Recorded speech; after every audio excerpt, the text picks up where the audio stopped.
Buongiorno ragazzoli e ragazzole dal vostro Domenico Monsellato.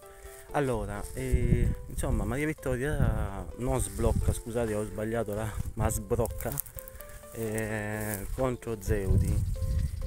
Lei accusa Zeudi perché fa la maestrina su come fare le torte, eccetera, eccetera. E insomma, lei dice ora mi squalifico perché voleva mandarla a quel paese in modo brutale perché non ce la fa più. Mancano pochi giorni e quindi si sta mantenendo calma Maria Vittoria.